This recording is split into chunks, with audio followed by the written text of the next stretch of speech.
Okay, so we would like to request for the 3 refuges and 5 precepts, and 8 precepts if anyone wants to take the 8 precepts, or 5 precepts or 8 precepts.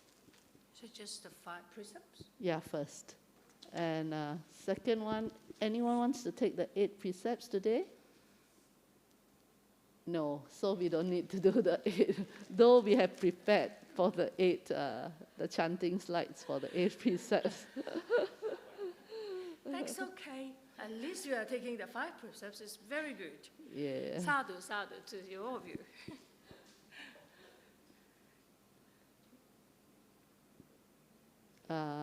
No, Ayya will start with the Namo Tassa 3 times, then we follow. Please follow after Ayya for the precepts, refuges and precepts. So I'm going to say Namo Tassa 3 times, then you repeat the Namo Tassa 3 times. Namo Tassa Bhagavato Arahato Sama Sambuddhassa. Namo Tassa Bhagavato Arahato Sama Sambuddhassa. Namo Tassa Bhagavato Arahato Sama Sambuddhassa. Namo Tassa Bhagavato Arahato Sama Sambuddhassa.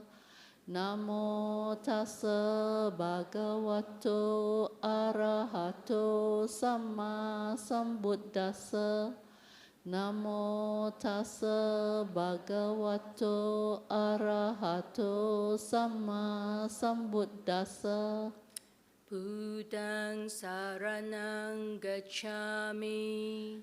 Buddhaṃ Saraṇaṃ Gacchāmi. Dhammaṃ Saraṇaṃ Gacchāmi. Dhammaṃ Saraṇaṃ Gacchāmi. Sanghaṃ Saraṇaṃ Gacchāmi. Sanghaṃ Saraṇaṃ Gacchāmi. Tutiyampi Buddhaṃ Saraṇaṃ Gacchāmi. Dutiyampi Buddhaṃ Saraṇaṃ Gacchāmi.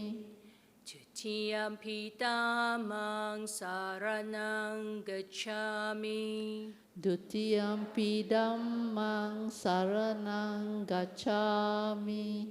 Tutiyampi Sanghaṃ Saraṇaṃ Gacchāmi. Dutiyampi Sanghaṃ Saraṇaṃ Gacchāmi. Tatiyampi Buddhaṃ Saraṇaṃ Gacchāmi. Tatiyampi Buddhaṃ Saraṇaṃ Gacchāmi. Tatiyampi Dhammaṃ Saraṇaṃ Gacchāmi. Tatiyampi Dhammaṃ Saraṇaṃ Gacchāmi. Tatiyampi Sanghaṃ Saraṇaṃ Gacchāmi. Tatiyampi Sanghaṃ Saraṇaṃ Gacchāmi. Tisarana-gamanaṃ nititaṃ. Amma Ayya. Panadipata Veramani Sikkhapadam Samadhiyami. Panatipata Veramani Sikkhapadam Samadhiyami.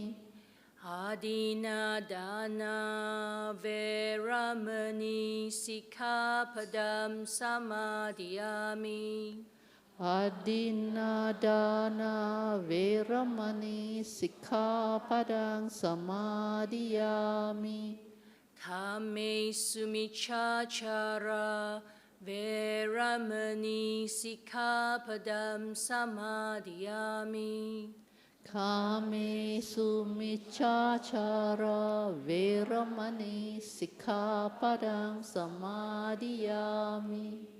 Musavada Veramani Sikkhapadam Samadhiyami. Musavada Veramani Sikkhapadam Samadhiyami. Surameraya Majapamadatthana Veramani Sikkhapadam Samadhiyami.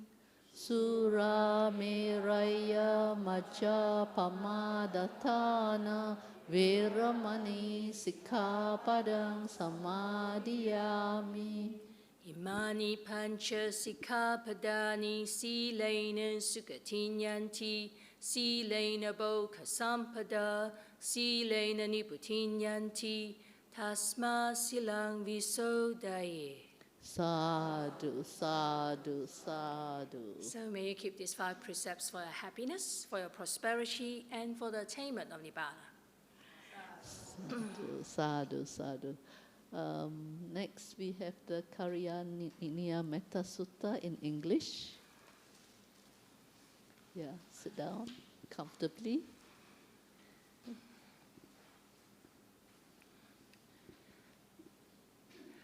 This is what should be done By one who is skilled in goodness and who knows the path of peace.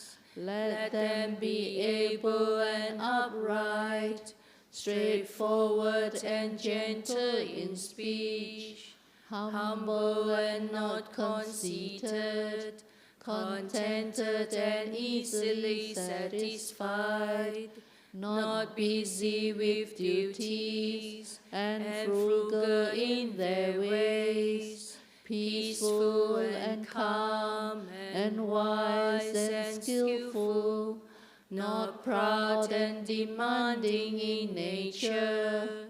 Let them not do the slightest thing that the wise would later reprove, wishing in gladness and in safety. May all beings be happy.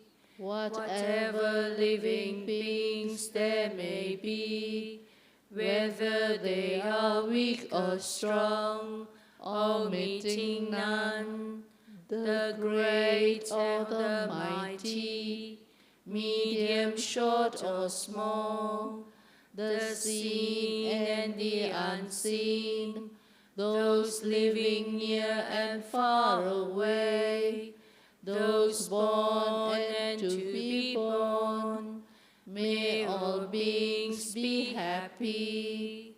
Let none deceive another, or despise any being in any state.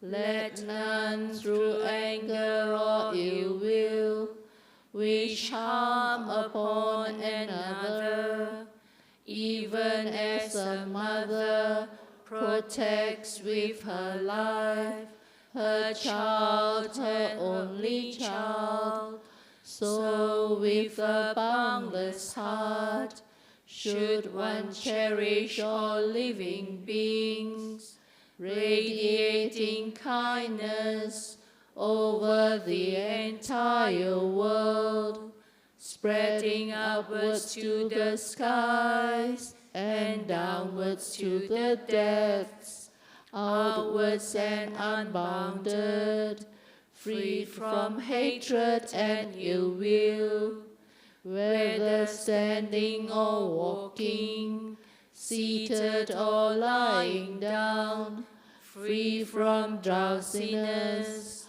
One should sustain this recollection. This is said to be the sublime abiding. By not holding to false views, the pure-hearted one, having clarity of vision, being freed from all sense desires, is not born again into this world. Sadhu, sadhu, sadhu. So now we have reflections and guided meditation by Ayya.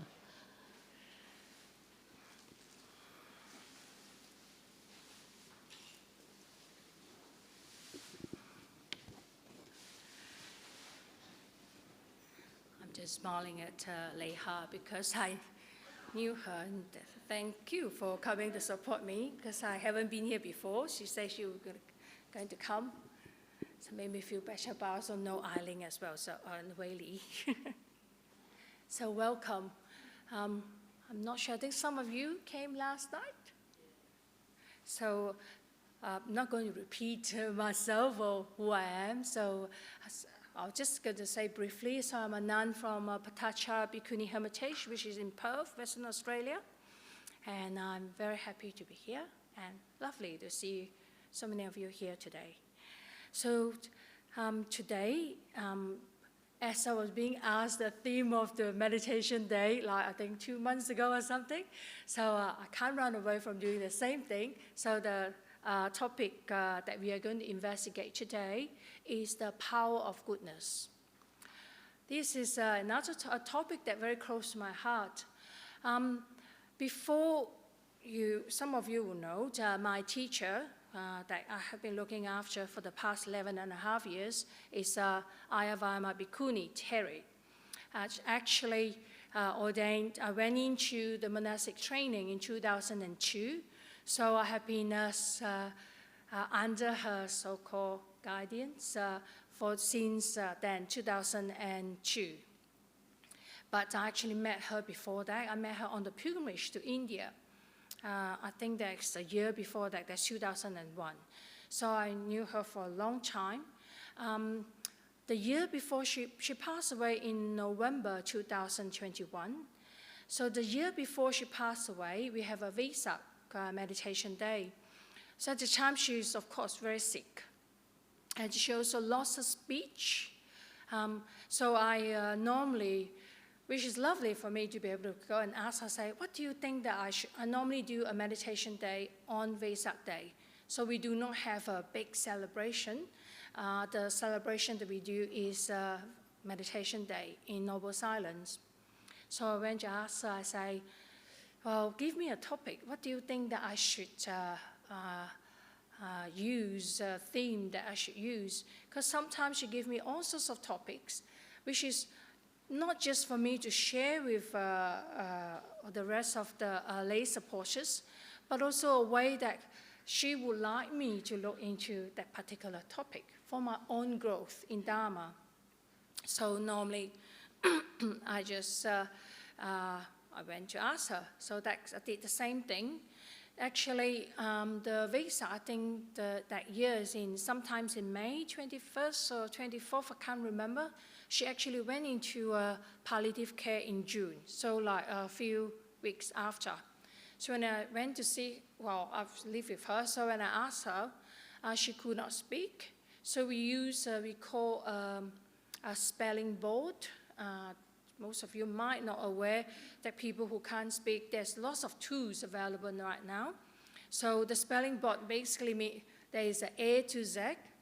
So what she did is she will go through first letter, start with A. So each letter she will squeeze my hand if this is what she wants. And she managed to spell out power of goodness to me. So that is not the first time that I use the theme. Probably, I don't know, I can't remember, a couple of times or 3 times already. Obviously, that is something that she thinks is very important in the practice. And I actually, of course, I agree with her because she's my teacher. And it's hard to disagree with your teacher, just like most of you heard Ajahn Brahm talk about Ajahn Chah. So that's for me. Of course, I will agree with Ayya 𝑦𝑦𝑎. And there's nothing to disagree with. Actually, the Buddha talked about the power of goodness. So that's how I come to say, whoa, let's do the topic on power of goodness. So before I start, so I'm going to start with a story. Some of you probably will be very familiar with the story. There's a Jataka story. The kids will probably know it from young, the traditional Buddhists. So there's a story about the Buddha to be, that's before he get enlightened. That is a battle between the Mara, which is we call it the tempter, the obstructor, So when we say something that, well, let's say you can't come today because of something happened, we say Mara. That stops you from coming to practice for the meditation day or whatever. So this is the case, is the battle between Mara and the Buddha to be, because he's not enlightened yet. So the Buddha was sitting under a tree, a Bodhi tree, meditating quietly and peacefully, and making his effort and trying to, so that he can break through to attain Nibbana, to be a Buddha. So Mara came with a group of big forces, like lots of people, and trying to disturb the Buddha, trying to obstruct his progress, to stop him from making his progress. And Buddha was sitting under the Bodhi tree, quietly. So then the Mara just came and stay in front of him, and the Buddha, he was just sitting there by himself, alone. There's no big forces, no one there to protect him. You know, sometimes we say we will have our father, our mother, or our brothers or relatives to protect us for anything. Normally we'll run to the family first. Unless you don't have family, you run to your friends. So for the Buddha, there's nobody there. There was nobody there for him. The only thing he could do, is to use his practice to protect him. One of the interesting things is, it is not his psychic power. It is not his meditative attainment, but his power of goodness. And when Mara just walking towards the Buddha, advancing towards the Buddha, and he says to the Buddha, "You, get out from your seat. Who are you? How dare you to sit there? Who gave you the power? Who gave you the right to sit there?" And the Mara saying that the seat actually goes to me, because he's strong with all the large forces of his friends with him. The Buddha say to Mara, "I have the right to this seat. I have been practicing power of goodness for many lifetimes, eons." And then Mara say, "Oh yeah, but I have greater power and practice than you are. Am I right?" So the Mara turned around to ask his large entourage forces. So the Mara says to his friends, "All of you are my witness that I am strong and I am greater than this man here." And the Mara forces is just jumping up and down, say, "Yes, yes, yes, we are your witness. You are stronger. You have more power." And it is because it's so big, the forces, it seems like the earthquake, and with all the sound saying that, "I am his witness, I am his witness," Mara's witness. Then Mara asked the Buddha to be, "Who is your witness? Who is your witness? I got all these people supporting me." The Buddha said to Mara, "Even though I have no living beings here, let this great and solid earth to be my witness."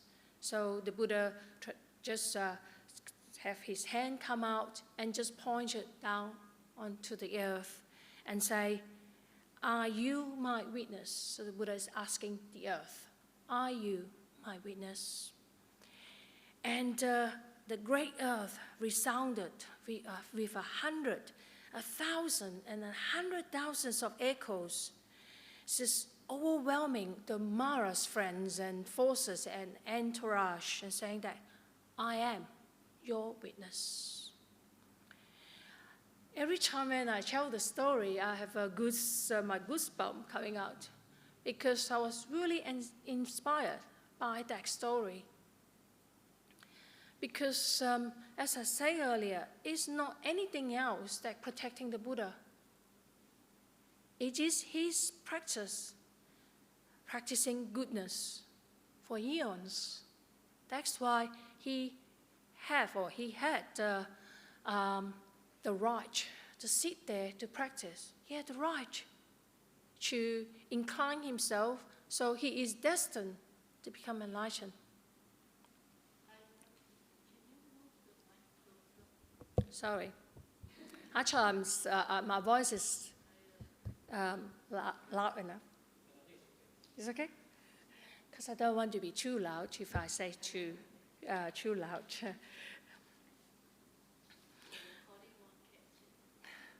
Thank you. Sorry about that. So I'm just want to share this with you because, sorry, it's okay. I want to share this with you because when it is our turn, like today, it would be so nice if we can say to whatever Mara that come into your mind.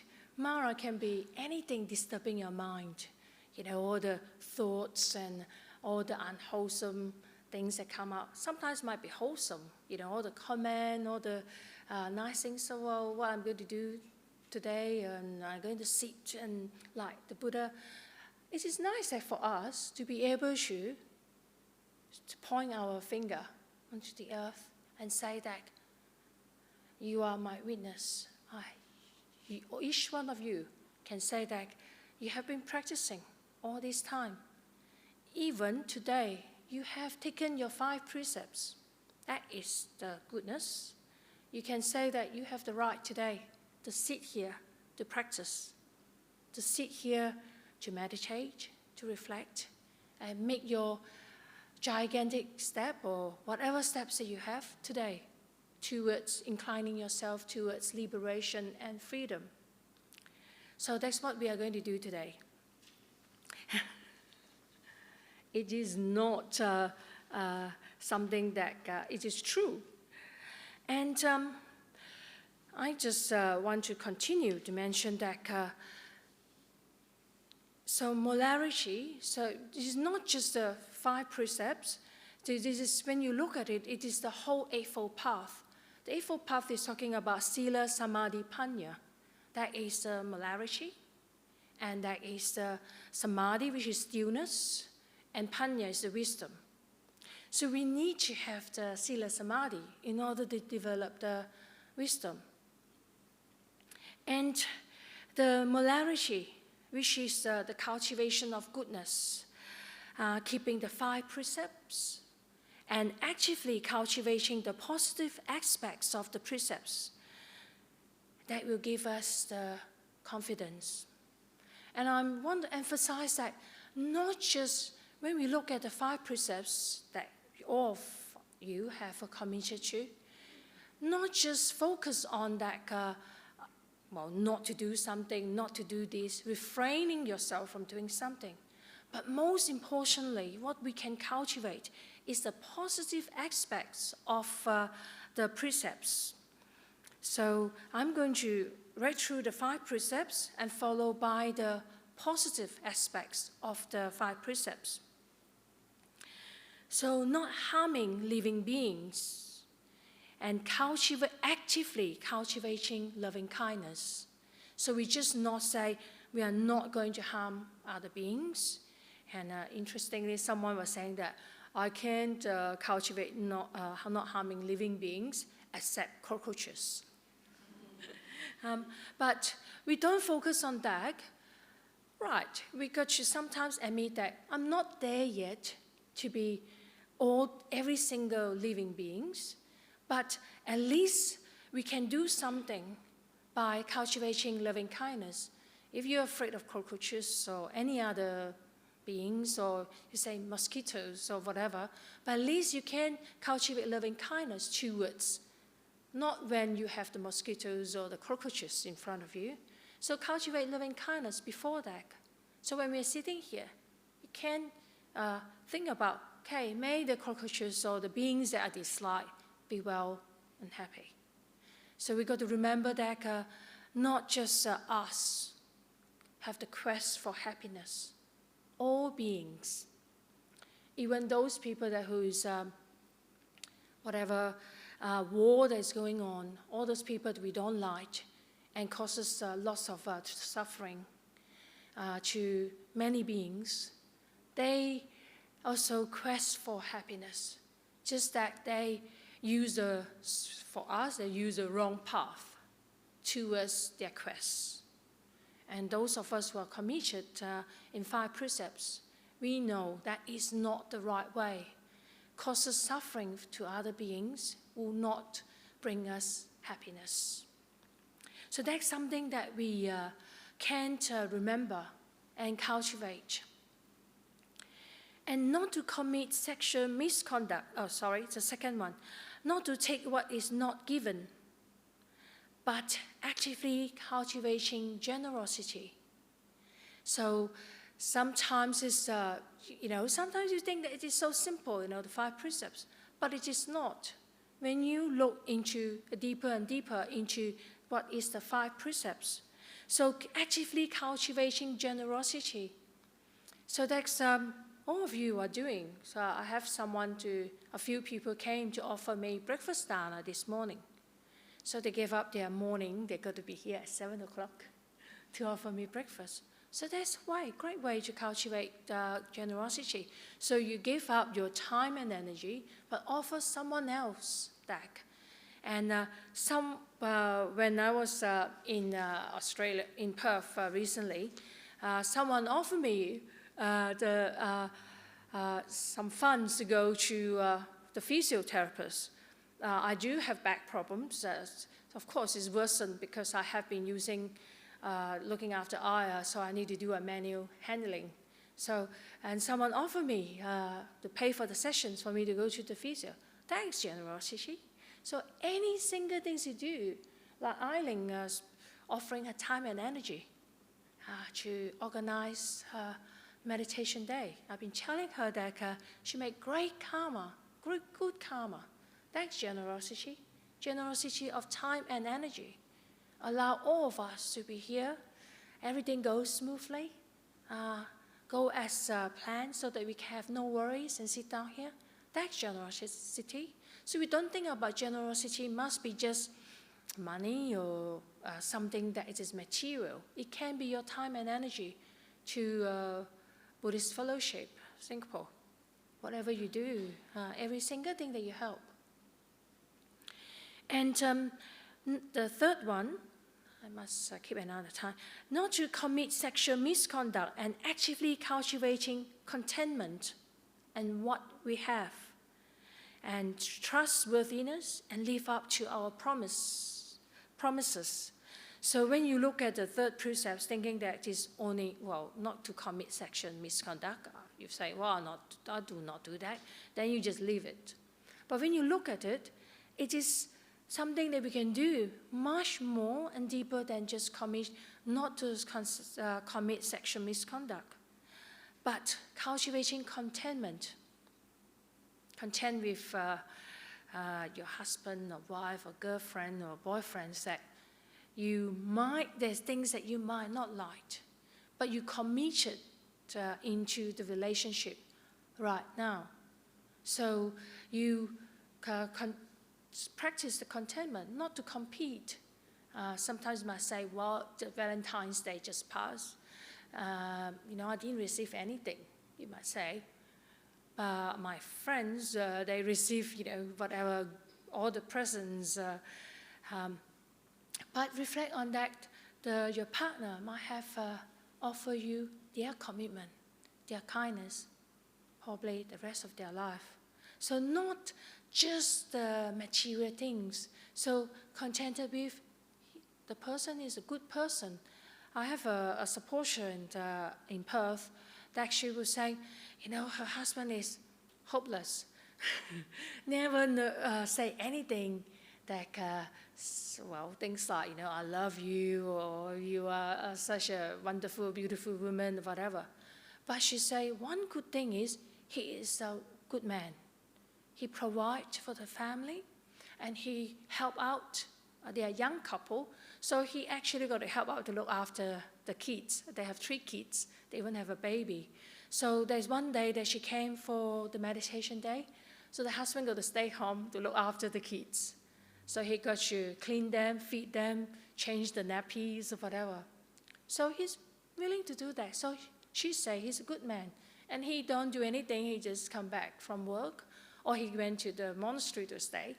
So there's a good aspect of it. So she do her best to cultivate her own contentment. So just not necessarily everything is perfect. And after we practice for a while, we realize that, the Buddha did say that is the characteristics of all phenomena: suffering, impermanence, and non-self.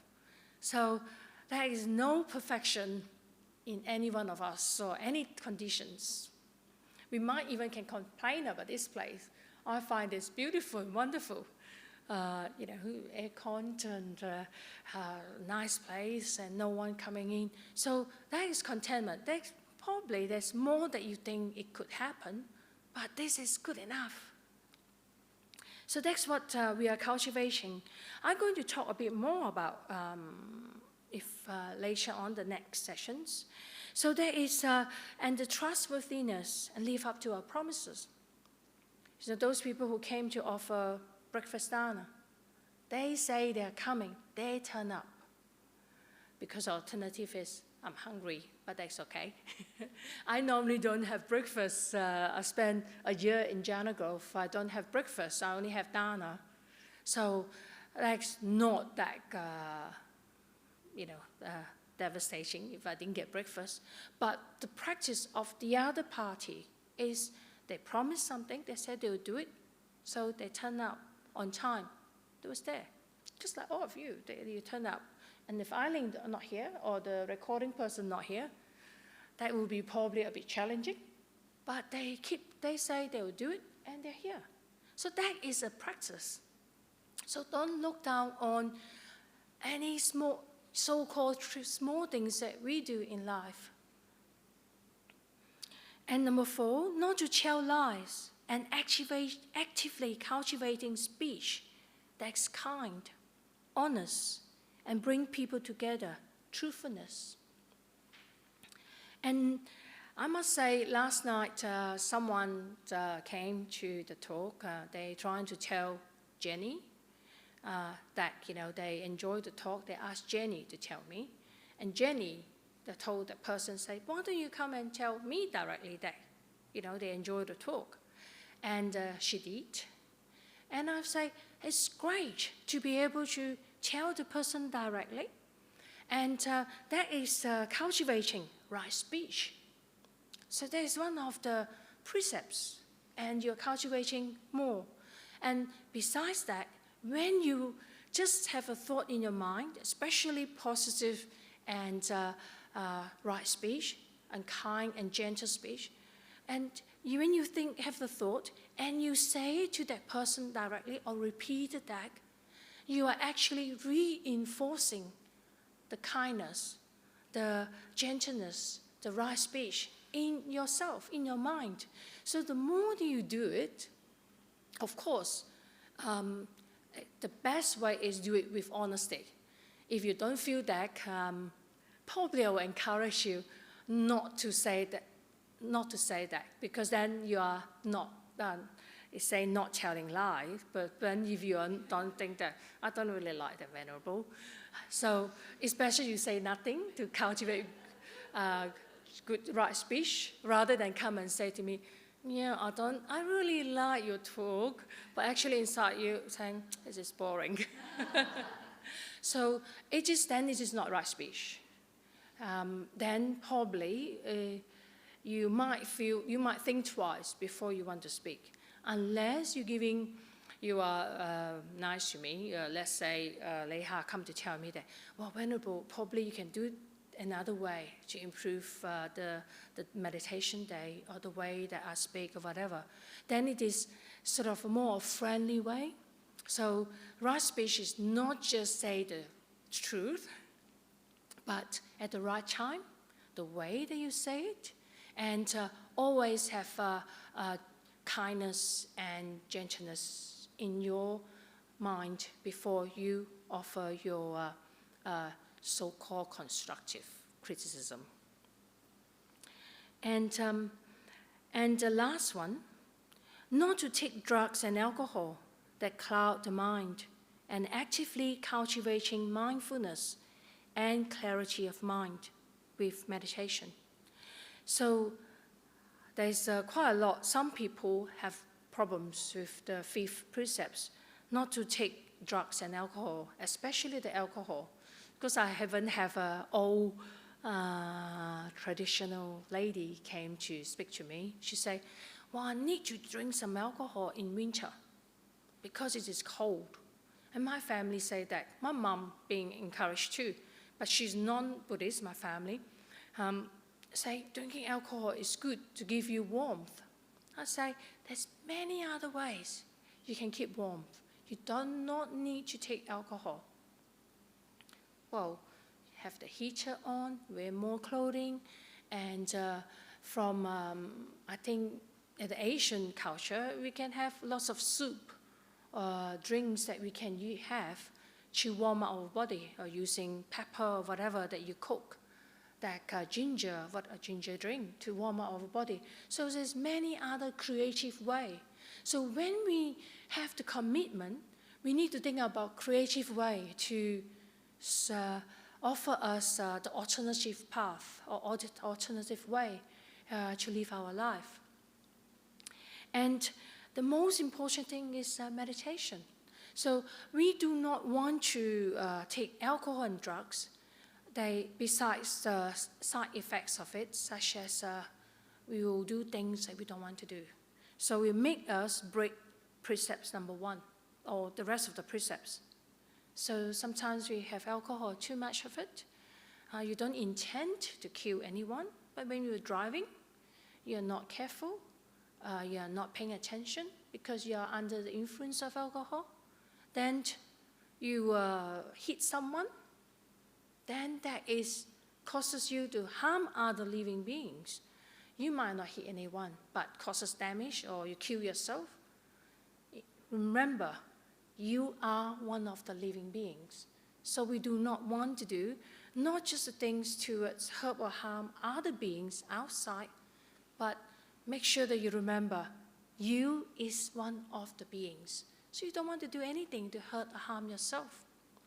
So all those side effects of alcohol, will make you probably not mindful and speak the things that you do not want to speak, or use speech that's not the right way, or any other activities make you commit sexual misconduct because you are not having a clear mind.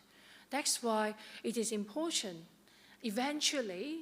And I knew some people can't do it. Even in Perth, they come to speak to me and say, eventually, they will. Some of our supporters, actually, they have been drinking, but they are traditional Buddhists. But then they say, come to a point, because they have been practicing, and they are practicing meditation, they sort of organically or naturally, that is, yeah, alcohol do not help me to have a clear mind. So they just stop. So do not be despair if you are not able to do all the 5 precepts as perfectly as you would like to be. But remember that you are moving towards it. If sometimes you make a mistake, you can talk to your friends in Dharma or come to speak to the Sangha member while they're there. And say, well, I haven't done this. That's okay. Just start again the next moment. So keeping the precepts and the cultivation of the goodness actually give us the inner strength, the confidence, and give us a feeling of we have inner wealth We might not be millionaire or billionaire, but we have a billionaire in our heart. So that is more important. Remember that the time that when we are sick or when we die, that is the only thing that can keep us calm and peaceful. That moment, because we know we have been practicing harmlessness. And I mentioned Sila Samadhi Panya, and the Samadhi aspects of the Eightfold Path. Cultivating mindfulness, cultivating meditation, the practice of stillness, and then the right effort. The right effort is not the willpower. I'm going to stay here, sit here until I attain Nibbana. I'm not going to move. It's not that type of sort of gung-ho, strong determination that the Buddha is talking about. The Buddha is talking about increase the wholesome qualities in us. If the qualities is not there yet, and decrease the unwholesome qualities. And so 5 precepts is a guideline. What is the unwholesome and wholesome qualities? And then if there is a wholesome qualities already arisen, our effort is to keep it going. And if it is not arisen yet, the wholesome quality, our effort is to how to decrease it. And so some of you, not some of you, not just those of us who are not traditional Buddhists, even the traditional Buddhists, you repeat 5 precepts from young. You might think that, it is kindergarten stuff, I know it. But I would like to encourage you to look at it again, because it is the foundations of the power of goodness. That's the way that we build up our goodness. And just share a story. When I applied for my to be an anagarika at the monastery, and I met with a lot of obstacles and opposition from my family, because before I become a nun, I used to be a pharmacist. So my family think that being a pharmacist is more useful, or more, the contribution to the society is better than being a nun. And they are non-Buddhists. Actually, my grandma is sort of Buddhist. I still remember that when her friend's son wanted to become a monk, she said, very good, let him do it. But this is my turn. The story is different. Not my granddaughter. But of course, this is other things involved. She want a company. I'm my favorite granddaughter, so she want me to be there for her. And my family think that I'm joining a cult. Because they don't know, they haven't come across, especially Theravada Buddhism. Even though for the first 6 months, all I need to do is just, I did quit my job, or I say, well, I take unpaid leave. If you don't give me unpaid leave, I'm going to quit my job.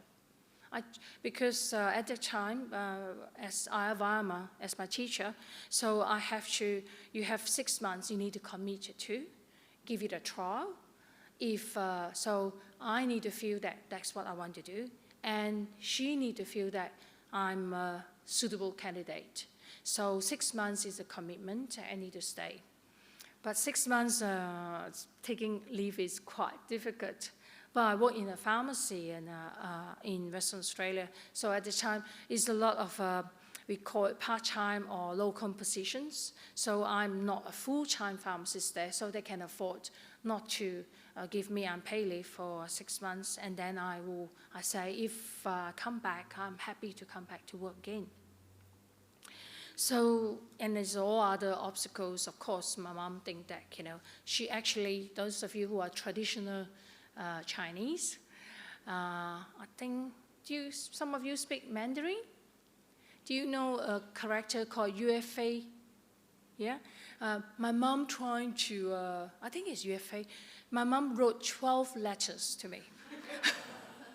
I'm not sure how long that the gap, because she's just like I think the emperor at the time sent 12 letters to this, I think it's UFA or one of the, say that come back, don't continue your battle, come back to the, what is it, kingdom. So my mom, she's actually a Chinese teacher, a language teacher. She's also a PE teacher. So she did that. So she thought that I would understand. She explained in her letter. She gave me all the reasons why I shouldn't. So, and I get phone calls midnight saying that, you know, from my siblings saying, why you want to do that? But I must say I'm, at a time, you know, much younger. I'm very determined. So I say, no, that's what I wanted. I say, don't worry, it's just only a trial, 6 months, you know. But at the time, one of the advice Ayya 𝑦𝑎 gave me, because I need to apply directly to her that I want to be an anagarika, I need to write a letter besides filling in the form, why I want to be a nun.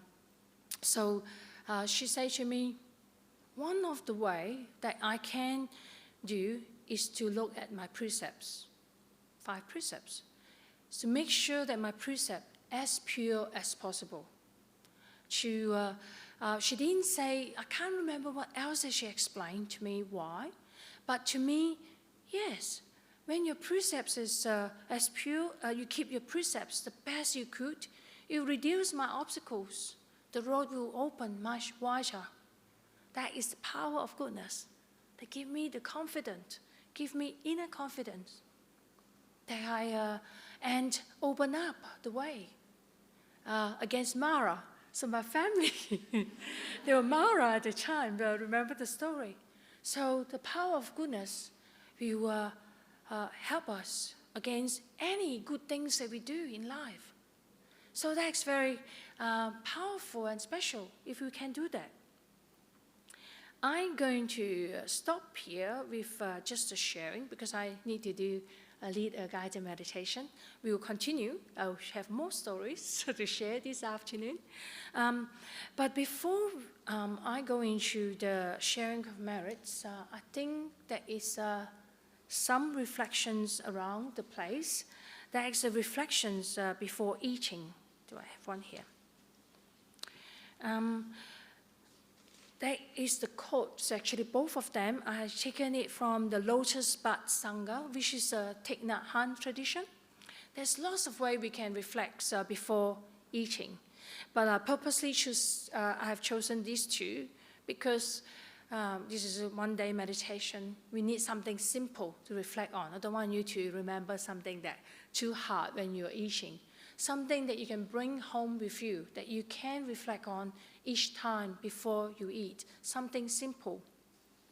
So the first one, I think it is around the place that Eileen have put it. Yes, so you can have a look if you can't remember.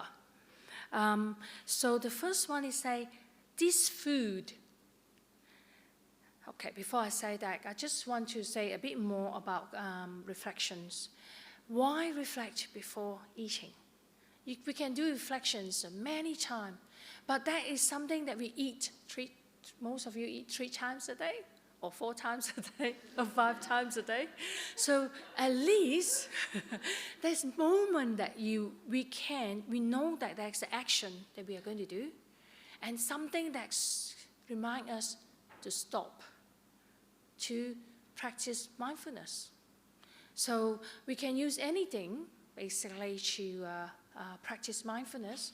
So this is a very easier, convenient way, because it's related to the action that we do every day. So the first one is say, this food is the gift of the whole universe. The earth, the sky, and much hard work. And So this is for you to reflect on. Can you relate and can you see the connection between the food in front of you? I think all of you is going to have the catering of food. So it's when you bring in front of you, can you see the connection between the food and the earth and the universe? It's great to be able to take a moment to reflect on that, because the food is not just the vegetables and the plant that require to put it onto the plate, but the work of the earth, the sun, in order to produce the food in front of us. And in addition, also people. The farmer need to harvest the food, and then someone need to transport to the market, and the people who prepare the food need to buy it and cook it and bring it all the way here to present in front of us. So there's something that we can look into. And not just that, it's not limited to that. Now with war and everything around, the resources in the world is so limited. We heard that the earthquakes in Turkey and Syria. There's lots of people do not have the resources. So the food is one of the resources. Not just that, electricity, heating, everything. So it allows us to look into what can we do to contribute to this current situation of the limited resources that we have. What can we do to contribute to the environment? So there's something for each one of us. It's not making you depressed, but making you in a positive way. What can I contribute? Even in a small way. And the second one is, we accept this food so that we realize the path of love and understanding, because that's what we are practicing for. In this context, they use love. You can look at it as loving kindness and understanding of the path. Okay, is that sorry? But that's good. Thank you. So understanding the path, the Eightfold Path, understanding the 5 precepts. So it gives us another day, the sustenance of the food. That's what monastic reflect every day, dana, because we have the main meal of the day. That allow us to live another day, to practice, to contribute our words to the universe in whatever way we can. Even today, our contribution is being calm and still, and not doing anything harm or problems to other beings. That's what we are doing, even if we don't go into deep meditation. So that is the reflections that I encourage you to do for the dana or lunch time today. And I need to start the meditation. So before we start the guided meditation, so you can get up and wiggle a little bit. I'm going to wiggle a little bit.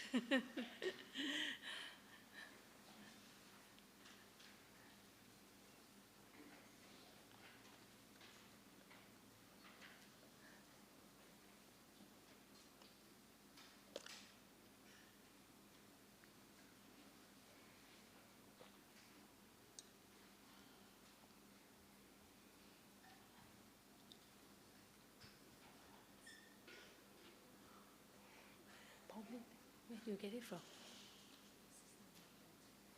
Oh. I'll probably use this because it is easier to hold. I was trying to hold that one, it's quite heavy. Thank you. I didn't see it until you pointed it out.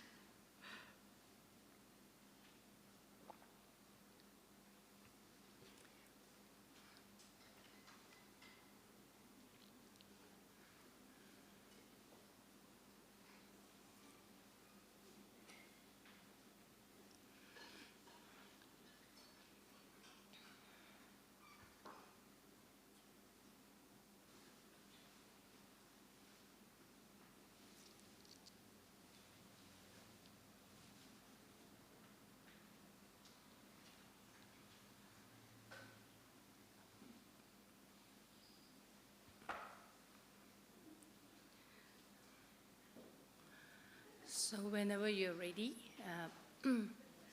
please come back and be ready for the meditation.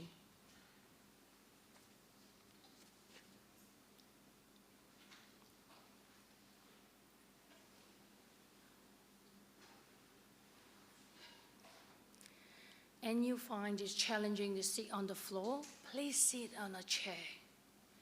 Because the idea of meditation is to be able to sit still, then your mind can be still. But main thing is to be comfortable. If you are not comfortable, you will not be able to sit still, and your body is suffering, your mind cannot be still. So if you would like, you're welcome to sit on a chair. The meditation is quite short, so I will not encourage you to lie down. That is one way that you can do that as well. Some people do have problems with their back. So if you are in that category, you're welcome to lie down, but please lie down at the back with your feet pointing other directions, not towards the shrine. Or standing up. I do have some supporters that have problems with their back or their knee. Sitting for a long time is difficult, so you can stand up if that is the case. So I'm going to start a guided meditation. So sit comfortably. If you can, close your eyes.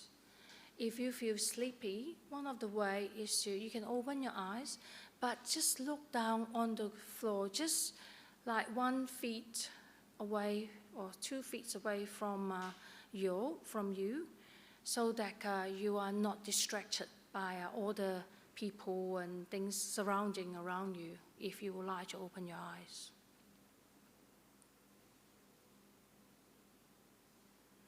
So you might think that, so I'm going to say, relax.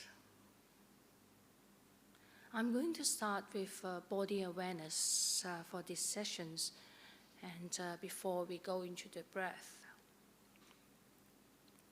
So just gently take 3 breaths. Each time, remind yourself to relax.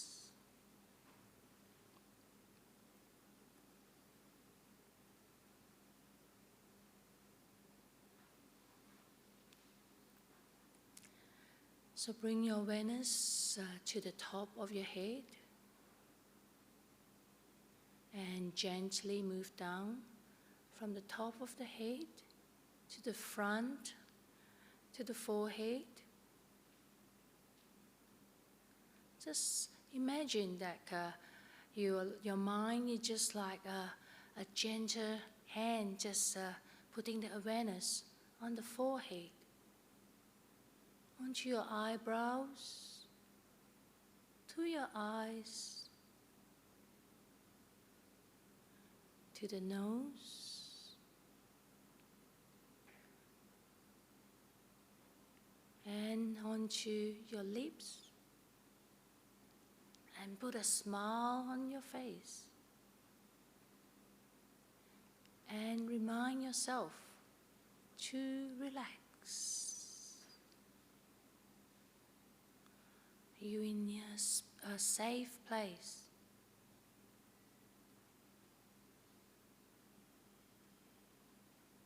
Put your awareness on your cheeks, down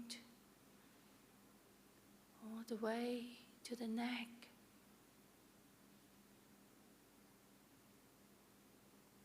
And now bring awareness to the back of your head.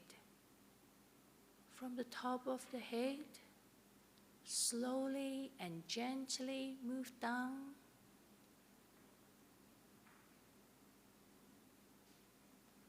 All the way to the back of your neck. And now bring awareness to your shoulders.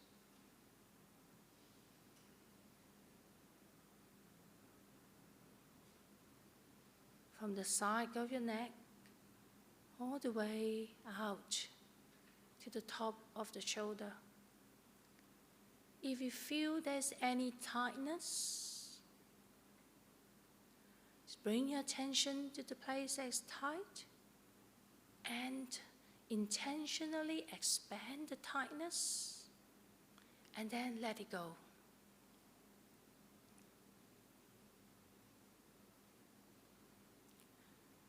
Bring your awareness to the top of the shoulders and gradually move down along your arms, the upper arms, to your elbows, to your lower arms, to your hands, all the way to your fingers, the tip of the fingers, and let all the stresses and tension go.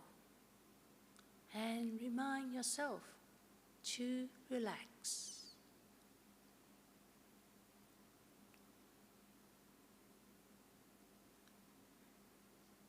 Now bring your awareness to the front of your body. From the shoulder blade all the way down, moving gently with kindness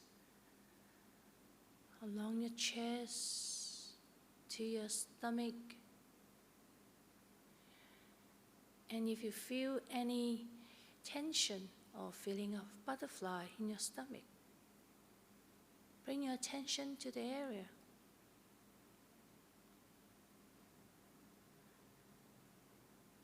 And then relax and let the tension go. Bring your awareness to all the way from the stomach to the groin area.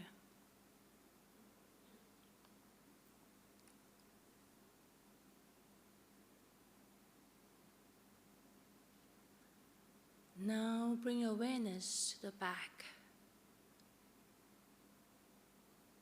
From the shoulder, gradually moving down along the spine, all the way to the waist.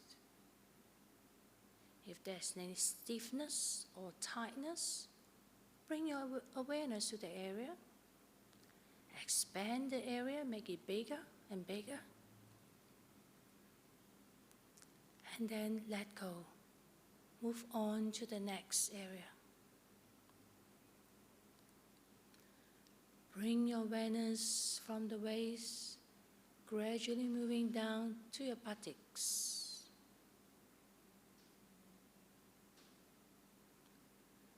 Now bring awareness to your thighs.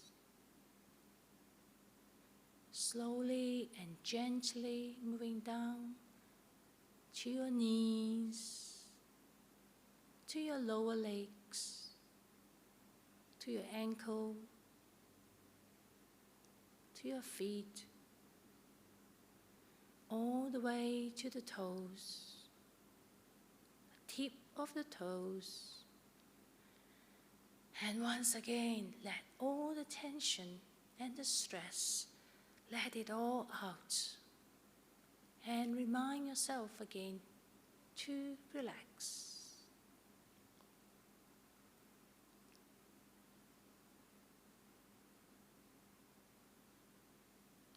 Stay for a few moments in silence.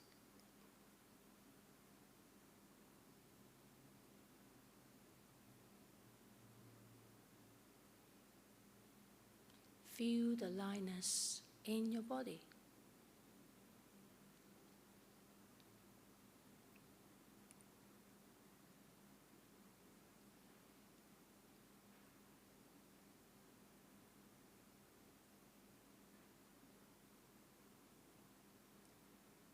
Now bring awareness to the breath.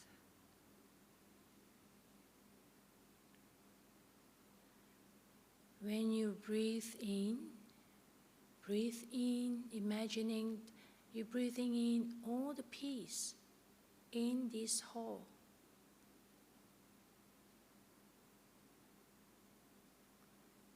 When you breathe out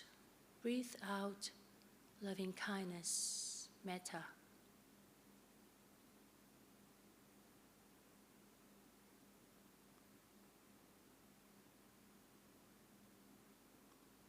And you're breathing in all the peace in this hole. When you breathe out loving kindness.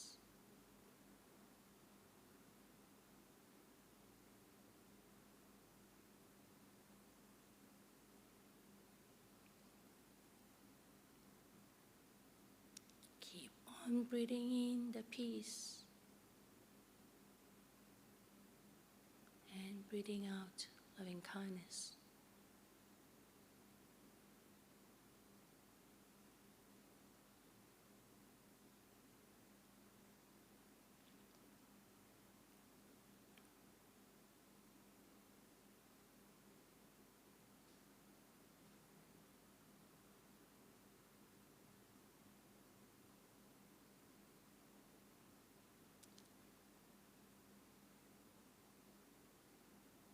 Feel the peace filling up your whole body, every single cell of your body. Each time you breathe in peace, you fill your body with peace.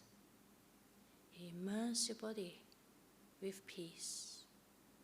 And you breathe out loving kindness, your gift.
breathe in the peace, and you breathe out loving kindness.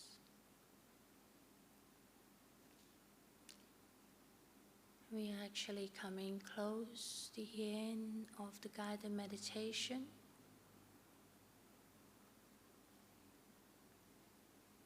I invite you to reflect on how the meditation have been for you. Is your mind a little bit still than before you start the meditation? Do you feel more relaxed?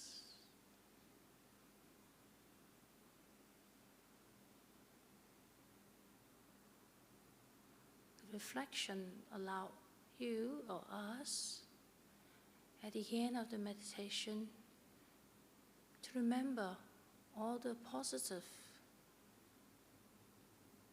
all the goodness that generated from the meditation.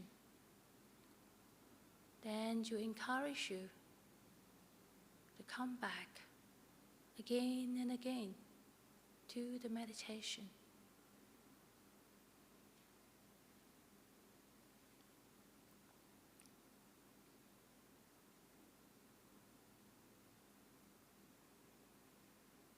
I'm going to ring the bell, and that will be the end of the guided meditation. But you're welcome to continue the sit, because the next sessions before lunch is self-practice. If you enjoy it, keep going.